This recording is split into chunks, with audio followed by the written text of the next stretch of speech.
Hello parents, this is Bhupendra Singh और आज का जो टॉपिक है वो आप देख रहे हैं biggest challenges of Indian parents. देखिए, इंडियन पेरेंट्स के जो उनके बच्चे हैं उनका जो टीनेज जो ईयर है उसमें बहुत सारे उनको चैलेंजेस फेस करने पड़ते हैं। और वो टीनेजर की जो एज कहलाती है वो कहलाती है 13 से लेके 19 तक। 13 साल से लेकर के और 19 साल का बच्चा टीनेजर कहलाता है। और वो एक ऐसी एज है जिसमें बच्चा कॉलेज भी अटेंड कर रहा है और स्कूल भी अटेंड कर रहा है। स्कूल से वो एक बार के लिए मान लो सीनियर कैटेगरी में जा रहा है और वहाँ पर उसके सीनियर होने की जो उसकी जो पहचान है वो बन रही है। और कॉलेज के अंदर उसकी एंट्री हो रही है एज अ जूनियर, तो वो एक बहुत ही अलग अलग तरह के कॉन्सिक्वेंसेस, अलग अलग तरह की स्टेजेस के थ्रू होकर के और आपको बहुत अलग अलग तरह के एक्सपीरियंसेस और चैलेंजेस देने वाला है। ये जो बच्चे जो टीनेजर्स हैं इनके इश्यूज हैं उसके बारे में आपसे बात कर चुका हूँ। चलिए दोबारा उनको मैं डिटेल में डिस्कस कर रहा हूँ। इसका छोटा वीडियो इंस्टाग्राम पे है, आप वहाँ भी इसको देख सकते हैं और यूट्यूब पे आप कंप्लीट स्टोरी देख ही रहे हैं। तो अपने टॉपिक पे सीधा चलते हैं और बात करते हैं बेसिकली इन बच्चों की प्रॉब्लम होती कहाँ पर है और इनके लिए क्या-क्या चैलेंजेस आते हैं। तो सबसे पहले तो देखिए, इनकी एक सेल्फ इमेज एक इशू होता है। ये चाहते हैं सेंटर ऑफ फोकस बने रहना, या ये इनकी अपनी पहचान के लिए होती है, या ये कहिए इनका ये रहता है कि हाँ, हमें सब लोग जाने पहचाने, हमारे बारे में बात करें, हमारी रिकॉग्निशन हो, हमारी इंडिविजुअलिटी हो, हमें फ्रीडम मिले, यानी हमारी पहुंच हो समाज के अंदर। और उस रिकॉग्निशन और पहुंच के लिए बहुत सारी अजीब-अजीब चीज़ें करते हैं, बड़ी अजीब सी इनकी रिएक्शंस होते हैं, अजीब सी इनकी पहल होती है। और ये थोड़े दिनों में ये शो करने की कोशिश करते हैं कि now they are grown up, they need some space, they need some respect. दे तो इस फोकस पाने के लिए ये बहुत सारी अजीब और अलग-अलग तरह की हरकतें करते हैं। ये जो चैलेंज है, ये पेरेंट्स का सबसे बड़ा चैलेंज होता है। दूसरा चैलेंज होता है प्राइवेसी।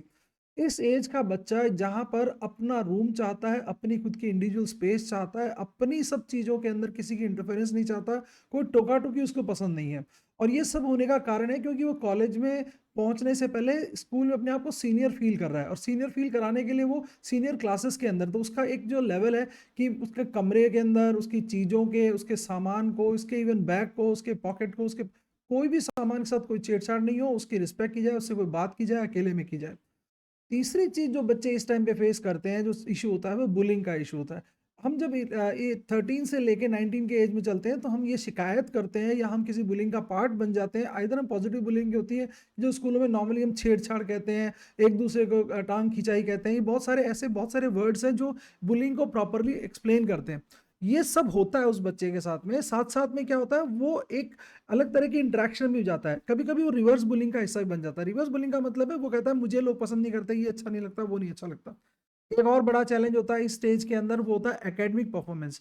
जब हम इन क्लासेस में होते हैं तो हमारी एक्सपेक्टेशंस या बच्चे की खुद की एक्सपेक्टेशन अपने आप से बहुत बढ़ जाती है और एकेडमिक प्रेशर बहुत बढ़ जाता है। वो एकेडमिक प्रेशर उनको एकेडमिक प्रॉब्लम्स से रिलेट करता है। कोई सब्जेक्ट समझ नहीं आ रहा तो उसके इशू क्रिएट हो जाते हैं, उसकी क्लासेस को लेके इशू आते हैं, उसके ट्यूशंस को लेके इशू आते हैं, स्कूल में उसके इश्यूज आते हैं, या फिर वो स्टडीज़ को बहुत नेग्लेक्ट करना शुरू कर देता है। तो ये एक बहुत बड़े चैलेंज होते हैं, पर्टिकुलरली जब हम बात करें, ये बच्चे टीनेजर होते हैं। फिर आता है पीयर प्रेशर। अब पीयर प्रेशर का मतलब ये है कि वो एक ऐसी सराउंडिंग में है जहाँ उसके साथ में बहुत सारे बच्चे हैं, और उन बहुत सारे बच्चों में एक अकेला वो बच्चा है जो अपने आप को डील कर रहा है। तो उसको किसी की बात चुभ भी जाती है, किसी टीचर का कमेंट उसको खराब लग जाता है, या साथियों के साथ रह करके उसको प्रेशर फील करता है, वो आगे जा रहा है या उसके पास ज़्यादा रिसोर्सेज हैं, मेरे पास रिसोर्सेज नहीं है। ये पीयर प्रेशर है, या वो अच्छा परफॉर्म कर रहा है, या आप लोग एक पीयर प्रेशर डाल देते हो कि देखो उनका फला परिवार में बच्चा है, उनका ये वो ज़्यादा अच्छा कर रहा है। तो ये एक बहुत बड़ा चैलेंज यहाँ भी है। इन सब की वजह से बच्चा एक ना रिफ्लेक्टिव वे ऑफ डिप्रेशन जो होता है, यानी वो आपको रिफ्लेक्स एक्शन देता है, बहुत तरह के रिएक्शंस देता है और आपको ऐसे इंडिकेट करता है कि वो डिप्रेशन के अंदर है, उसको बहुत ज़्यादा स्ट्रेस है, बहुत ज़्यादा एंजाइटी है, और वो हर बात पे तुनकता है, हर बात पे आपको कोई ना कोई कमेंट करता है, या सीधा पूछो तो उसका जवाब उल्टा मिलता है। ये सारे सिम्टम्स हैं बच्चे के टीनेजर में, उसके रिफ्लेक्सेस के, उसके डिप्रेशन को इंडिकेट करने के, उसके उस चीज़ को फाइट करने के तरीके बता रहा है। इस पूरी कंडीशन में अगर बच्चे पे थोड़ा बहुत भी आगे निकल पीछे निकले तो होता क्या है, आज बर्थडे से लेके सेलिब्रेशन बहुत सारे बच्चे आउट पार्टीज में करने लग गए हैं, उनकी पार्टी लाइफ स्टार्ट हो गई है। मैंने अक्सर देखा है बच्चों को बर्थडे सेलिब्रेट करते हुए रात को 12 बजे, और फिर उसमें बॉयज में तो स्पेशली ये भी देखा कि आजकल ये ट्रेंड चल गया है कि वो बहुत बुरी तरह से एक दूसरे को मारते हैं, पीटते हैं, केक मैशिंग होती है, बहुत सारी एक्टिविटी थी। गर्ल्स में क्या है, हैंग आउट होता है, नाइट आउट होता है, या दूसरे किसी फ्रेंड्स के साथ निकल जाते हैं। तो ये दोनों तरह की चीजें आती हैं और उसमें ड्रग्स और अल्कोहल जुड़ जाते हैं। जब इस तरह की सारी चीज़ें चलती है तो बच्चा क्या है, कहीं न कहीं साइबर एडिक्शन के अंदर भी आ जाता है। वो कोई ऐसा गेम खेलता है, ऐसी किसी ग्रुप में जुड़ जाता है, ऐसे बड़े ग्रुप में जुड़ जाता है जो नेशनल इंटरनेशनल लेवल पे चल रहा है। लास्ट 2 ईयर पहले भी एक ऐसा केस चल रहा था जहाँ पर बहुत सारे क्राइम्स साइबर एडिक्शन की वजह से हुए, क्योंकि बच्चों ने कोई चैलेंजेस मिला, उनको एक्सेप्ट किया और वो किया, और उसमें उनकी जानें भी गई, नुकसान भी हुआ, डैमेज भी हुआ, और सोशल एक बहुत बड़ा कॉज बन गया कि बच्चे बहुत ज़्यादा एक अलग ही दुनिया के अंदर पहुंच गए। ये भी एक बहुत बड़ा इशू रहता है पर्टिकुलरली टीनेजर्स के अंदर। आगे चलते हैं, जब इतनी सारी डिस्टर्बेंस होती है तो वो कहीं न कहीं इमोशनल सेटबैक होता है, और यहाँ पर बच्चे के साथ एक और होता है कि ऑपोजिट सेक्स के प्रति उसका अट्रैक्शन बढ़ जाता है। ये बढ़ने के कारण गर्ल्स बॉयज़ में इंटरेक्शन बढ़ता है, ईज़ी अवेलेबिलिटी होती है, इंटरेक्शन ऑफ थॉट जल्दी होते हैं। तो टीनेज सेक्स होना भी एक बहुत कॉमन इश्यू है जो पेरेंट्स के लिए सर दर्द करता है, या मैं कहूँ कभी-कभी वो कॉम्प्लिकेशंस भी लेके आ जाता है, बच्चों के लिए बहुत सारी वो इश्यूज़ क्रिएट कर देता है। तो ये भी एक पेरेंट्स के लिए बहुत बड़ा चैलेंज होता है, टीनेज सेक्स भी, जिसको लेकर के हमारे यहाँ शायद कभी कोई बात की नहीं जाती, लेकिन एक बहुत बड़ा टैबू है। आगे चलते हैं, जब इतना सब होता है तो उसमें उस बच्चे का इर्रेगुलर बिहेवियर निकल के आता है, उसकी हर चीज़ अनसिस्टमैटिक होती है, क्योंकि वो नाइट लाइफ है और बहुत सारे इश्यूज़ हैं। तो न टाइम पे उठता है, न टाइम पे खाना खाता है, न टाइम पे सोता है। तो हम कहते हैं ये बच्चे की स्थिति देखिए, इसके न खाने का होश है, न आने का होश है, न जाने का होश है। यानी हम ये उसके बिहेवियर को लेकर के बहुत ज़्यादा परेशान रहते हैं। उसके बिहेवियर में जो रिएक्शंस आते हैं, रिएक्शन के साथ में उसके कमेंट्स आते हैं, या उसके डायलॉग्स होते हैं, या उसकी जो बातचीत होती है वो हमें एडजम नहीं होती, हमें पसंद नहीं आती है। ये भी एक बहुत बड़ा चैलेंज है। इन सबको अगर हम इनकलकेट करें, इकट्ठा करें, तो उनके पीछे कम्युनिकेशन एक बहुत बड़ा रीज़न है, और उसमें कम्युनिकेशन में सोशल मीडिया बहुत अच्छा रोल प्ले कर रहा है। वो अगर पॉजिटिव देखा जाए तो ठीक है, लेकिन अगर नेगेटिव बात की जाए तो सोशल मीडिया की वजह से, यानी इंस्टाग्राम, पता नहीं कितने तरह के बच्चों के लिए आज के स्नैपचैट और बहुत सारे सोशल मीडिया प्लेटफॉर्म हैं जहाँ पर वो इस तरह से इन्वॉल्व है, बहुत सारे टेंट्रम्स होते हैं, बहुत सारी इमोशनल डिस्टर्बेंसेस चलते हैं, और ऐसे में बच्चा फिर एक किसी ना किसी इश्यू को क्रिएट कर देता है, और पेरेंट्स के लिए वो चैलेंज बन जाता है। ये सारी चीज़ें हो रही थी, रूटीन का सारा डिस्टर्ब है, सब चीज़ें आगे पीछे चल रही है, तो बच्चे की सबसे पहले बायोलॉजिकल क्लॉक डिस्टर्ब होती है, उसके हार्मोनल इम्बैलेंस होते हैं, उसका फूड हैबिट चेंज होती है। ऐसे में बच्चा ओबेस हो जाता है, रूटीन नहीं फॉलो करने की वजह से, या बहुत सारा स्ट्रेस होने की वजह से, कोर्टिसोल इफेक्ट की वजह से, या कुछ किसी एडिक्शन की वजह से अगर है, तो डोपामाइन का ज़्यादा रिलीज करने से, यानी इस तरह के हार्मोनल रिलीज इम्बैलेंस होने की वजह से बच्चे के बहुत सारे हेल्थ फैक्टर्स भी काउंट में आते हैं, और वो ऐसे कंडीशन के अंदर बच्चा जो है ओबेस हो जाता है, या मैं कहूँ मोटापे का शिकार भी हो जाता है। ये जितनी मैंने आपसे बातें शेयर की हैं, उनके पीछे का साइंटिफिक रीज़न है, रिसर्च है, लेकिन मैं वीडियो में बहुत ज़्यादा डिटेल में नहीं जाना चाहता था, इसलिए मैंने आपको बहुत ब्रीफ में इन चीज़ों को ला करके आपके साथ में डिस्कस किया है। तो चलिए अपन बात करते हैं अगले पॉइंट के ऊपर कि आखिरकार हम इनके अंदर सॉल्यूशंस क्या ढूँढ सकते हैं ऐसे कंडीशन के अंदर। तो देखिए, सॉल्यूशंस की जब हम बात करते हैं तो पहली बात तो ये है कि जितनी 10, 11 या 15 प्रॉब्लम्स हमारे सामने हैं, ये कोई एक प्रॉब्लम, 2 प्रॉब्लम, 3 प्रॉब्लम हो सकती हैं, सभी बच्चों की सभी प्रॉब्लम नहीं है। तो सबसे पहले जब हम सॉल्यूशंस ढूँढ रहे हैं, तो हमें प्रॉब्लम्स को भी आराम से कैटेगराइज़ करना पड़ेगा, ढूँढना पड़ेगा। और जब इनको ढूँढने की बात करते हैं, तो हमें सॉल्यूशंस के ऊपर बहुत एलिबरेटली काम करने की ज़रूरत है। जब हम सॉल्यूशंस के ऊपर एलिबरेटली काम करने की बात आपसे कर रहे हैं, तो हमारा वहाँ पे सिंपल सा ओपिनियन ये बनता है कि आप सबसे पहले अपने बच्चे की प्रॉब्लम्स को पता करिए कि उसकी प्रॉब्लम्स क्या-क्या हैं। अगर उसकी प्रॉब्लम, अगर मान के चलिए थोड़ी देर के लिए कि आपके बच्चे की प्रॉब्लम एकेडमिक है, तो उसको ड्रग से रिलेट मत करिए प्लीज़। अगर आपके बच्चे का बिहेवियर इश्यू है, तो उसको आप फिर एकेडमिक से रिलेट मत कीजिए। यानी आप सबसे पहले अपने बच्चे की प्रॉब्लम को पता करिए कि प्रॉब्लम कहाँ है, कौन से एरिया में उसको ज़्यादा चैलेंजेस आ रहे हैं, उसी के हिसाब से उसके सॉल्यूशन के आस-पास आप वर्क करेंगे। तो आपके बच्चे की 1, 2 या 3 प्रॉब्लम हो सकती हैं, उन प्रॉब्लम्स को सबसे पहले आइडेंटिफाई करिए। आपने जब आइडेंटिफाई कर लिया, तो ही आप सॉल्यूशन की तरफ बढ़ पाएँगे, और जब आपका आइडेंटिफिकेशन प्रॉपर होगा, तो आप लिंक कर पाएँगे प्रॉब्लम्स को।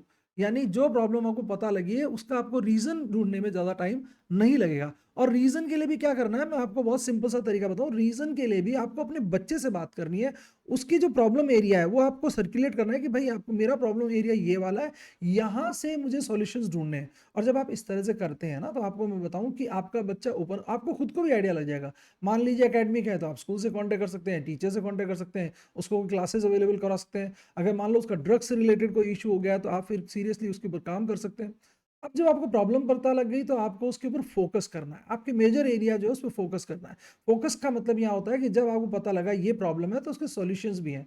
तो आप फोकस करके उन सॉल्यूशंस के आसपास जाएँगे, उसके लिए डिटेल में डिस्कस करेंगे, एनालिसिस करेंगे, आप बात करेंगे, तो आपको बहुत सारे इन एंड आउट्स पता लगेंगे, नेगेटिव, पॉजिटिव पता लगेंगे। उन नेगेटिव पॉजिटिव्स को आपको काम करने के लिए या मैं कहूँ बात करने के लिए आपको एक जगह मिल जाएगी। और जब ऐसा होगा तो आप, मेरा ये कहना है, आप अपने से बच्चे से बात करोगे तो आपका बच्चा बहुत सारे इंडिकेटिव फैक्टर्स देगा, आपको रीजंस देगा, बहुत सारे गलत सही कारण बताएगा। उसमें से आपको सिलेक्टिव होना है, हेल्प करने के हिसाब से आपको 1 2 3 करके चीजें करनी है। ये 1 पे ये है, 2 पे ये है, 3 पे है, उनको फिर सीक्वेंशियली डिस्कल करके जब आप बच्चे से बात करेंगे, उसको सुनेंगे ना, तो आपको पता लगेगा कि कोई ना कोई सोल्यूशन निकल के आ रहा है। आपको वहीं पर उस प्रॉब्लम का सॉल्यूशन जनरेट करना है। जब हम सॉल्यूशन जनरेट करते हैं तो उसके लिए हमारे क्वेश्चन होते हैं, क्यों हुआ, कैसे हुआ, कब हुआ, क्या करना था, क्या नहीं किया, क्या हो गया, क्यों नहीं हुआ, क्यों कर, ये बहुत सारे रीजन जब पेरेंट्स बातचीत करते हैं तो सारी चीज़ों के चैलेंजेस आपको अपने आप निकल के आएंगे। तो आप जब उससे उसके बारे में उसके वॉइस के ऊपर बात करेंगे तो आपको निकल के आ जाएगा कि हाउ इसको सॉर्ट आउट कैसे करना है। और जब आप इस डायरेक्शन में पहुंच जाएंगे, आप सॉल्यूशन जनरेट करने लग जाएंगे, तो बच्चे का आपके साथ में कम्युनिकेशन बढ़ेगा और वो कंफर्टेबल हो जाएगा। जब उसके साथ आप ये काम करेंगे तो आपको सपोर्टिव वे में साथ में आना है, न कि बच्चे को। बच्चा तो देखिए उस ट्रैप में है ही ना। और एक मतलब प्रॉब्लम बड़ी दिख रही है लेकिन वो बड़ी है नहीं, बेसिकली वो छोटी छोटी छोटी छोटी प्रॉब्लम जुड़ी और एक बड़ी प्रॉब्लम बन गई। अब आपके लिए क्या है, छोटे छोटे सॉल्यूशन से उसके साथ जाना है। एकदम से आप सोचोगे ये बंद कर दो, ये बैन कर दो, मोबाइल बंद कर, इनसे सॉल्यूशन नहीं निकलेगा। सॉल्यूशन किससे निकलेगा कि आपको जो प्रॉब्लम आई है उस प्रॉब्लम के कॉज पता करो, आपको फोकस एरिया पता लग गया, सॉल्यूशन पार्ट पे आ गया, रिस्ट्रिक्शंस लगाओ तो इस तरह की लगाओ जो एप्लीकेबल हो सके, ग्राउंड रूल ऐसे बनाओ जो फॉलो किए जा सके। हमारे यहाँ रूल वो बना दिए जाते हैं जो फॉलो नहीं किए जा सके या वो उनके टूटने की संभावना ज्यादा है। तो रूल तोड़ने के हिसाब से मत बनाइए, रूल चेंज करने के हिसाब से बनाइए। कि आपके बच्चे ने एक लेवल अटेंड कर लिया, अब दूसरा रूल बनाएंगे तो उसको पुराने वाले को थोड़ा ईजी कर देंगे, दूसरे वाले को चेंज कर देंगे। चेंज करने के लिए रूल बनाओगे या कोई डिसीजन लोगे तो मैं आपको बताऊं आपकी प्रॉब्लम्स के सॉल्यूशन निकल जाएंगे।